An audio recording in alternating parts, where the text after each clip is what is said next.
All right, folks. I'm going to just read this. I'm too pissed right now to try and recite this off the top of my head or memorize it. Really crappy night. Last night was a very crappy night for law enforcement and for gun owners because I guarantee gun and grabbers are going to try to use this incident to push gun control. Let's start at the beginning.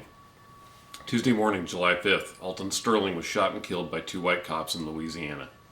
Let's take a look at what we know about that shooting, which happened to be captured in two separate cell phone videos. Sterling was a 37-year-old black man who is currently on probation.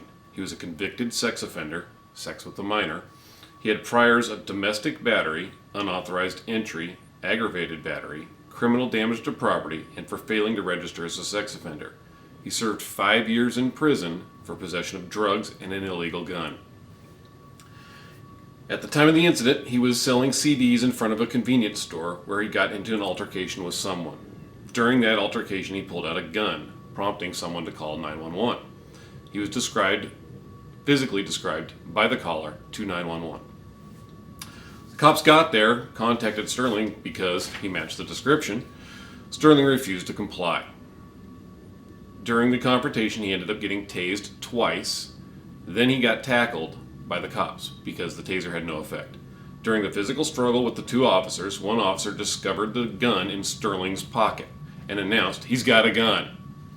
The other officer drew his gun, pointed it directly into Sterling's chest as he was kneeling over him, and said to him, "Hey bro, you fucking move, I swear to God." Sterling continued to fight. And in one of the two videos, you can his right hand can be seen moving from up here, with the officers trying to hold it, down towards his right front pocket, towards his hip.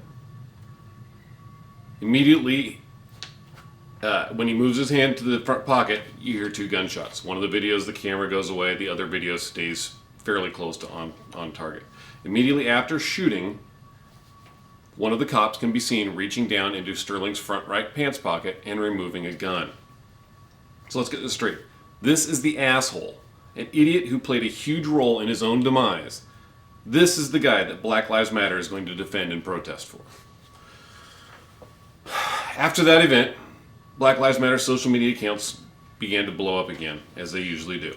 They began screaming about the racist cops murdering another young black man, all the normal BS. At 11:10 a.m. on July 6th, this image, this one right here, was posted on Facebook. It was posted on a number of accounts, but this particular account was posted July 6th at 11:10 a.m. I first saw this image about 5 hours after it had been posted to Facebook. I reported it, as I always do when I see images like that, and I shared it on my Facebook page and asked other folks to report it as well. It has been reported thousands of times over the last several days, yet Facebook refuses to remove it, saying it does not violate the community standards against promoting violence. Are you freaking kidding me? How does that image, an image depicting one person standing behind another, cutting that person's throat with a knife, how does that not possibly violate those standards? Last night, July 7th, there was a Black Lives Matter protest in Dallas, Texas. The cops were there working the Black Lives Matter protest because, as we all know, nothing could possibly go wrong in a Black Lives Matter protest, right? This is a protest for Alton Sterling, the asshole I described earlier. During that protest, 4 gunmen, completely unprovoked, opened fire on the cops.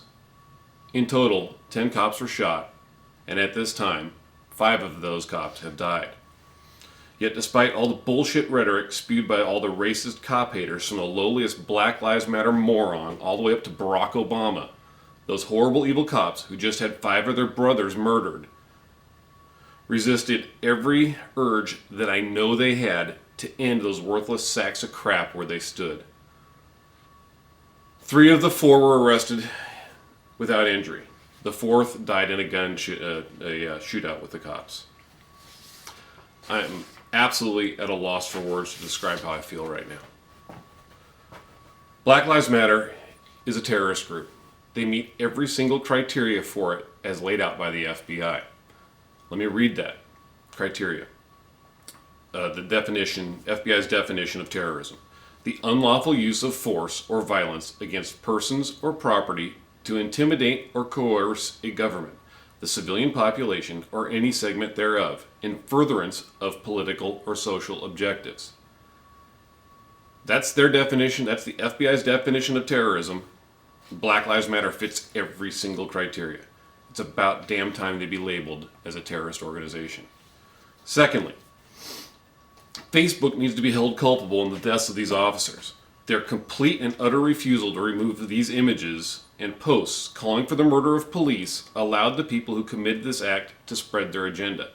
Facebook is helping terrorists spread their agenda. They need to be held accountable. Lastly, President Obama bears some guilt in this whole situation as well.